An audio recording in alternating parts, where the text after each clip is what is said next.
বাংলাদেশে কি লঙ্কাকাণ্ড কিংবা আরব বসন্তের মতো ঘটনা ঘটতে যাচ্ছে? সাম্প্রতিক সময়ে বাংলাদেশ সহ আঞ্চলিক রাজনীতির অন্যতম আলোচনার বিষয় হচ্ছে শ্রীলঙ্কায় ঘটে যাওয়া অর্থনৈতিক এবং রাজনৈতিক বিপর্যয়। এ বছরের ফেব্রুয়ারি-মার্চ মাস যখন শ্রীলঙ্কা সরকার নিজেদেরকে দেউলিয়া ঘোষণা করেছিল, দেশটি জ্বালানি সহ খাদ্যশস্যের ব্যাপক মূল্যবৃদ্ধির ফলে মানুষ রাস্তায় নেমে আসে। ফলে গণ আন্দোলনের মুখে তৎকালীন রাষ্ট্রপতি এবং প্রধানমন্ত্রী পদত্যাগ করতে বাধ্য হন।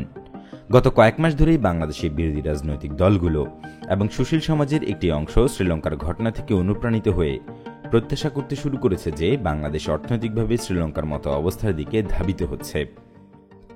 তাছাড়া বাংলাদেশের উন্নয়ন সহযোগী সংস্থাগুলোর পক্ষ থেকেও বারবার বলা হয়েছে যে বাংলাদেশের অবস্থা শ্রীলঙ্কার মতো হবার কোনো যৌক্তিক কারণ নেই।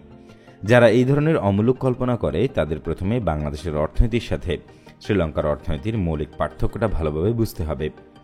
শ্রীলঙ্কার অর্থনীতি মূলত পর্যটন শিল্পের উপর নির্ভরশীল।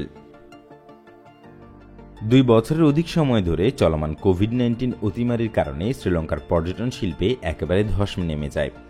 ফলে দেশে বৈদেশিক মুদ্রার রিজার্ভ কমতে থাকে এবং জ্বালানি তেল সহ অন্যান্য সামগ্রী আমদানি করার ক্ষেত্রে সরকারকে বেগ পেতে হয়।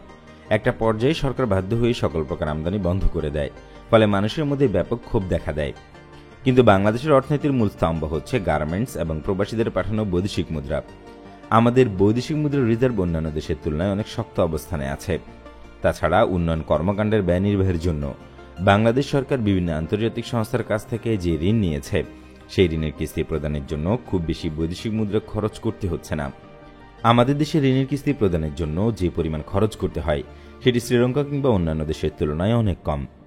তাই বলা চলে কোন দেশে কি ঘটনা ঘটছে সে বিষয় মাথায় নিয়ে সেরকম ঘটনা বাংলাদেশে ঘটবে, এই ধরনের দিবাস্বপ্ন যারা দেখে তাদের সেই স্বপ্ন কখনোই বাস্তবে রূপ নেবে না বাংলাদেশের ক্ষেত্রে।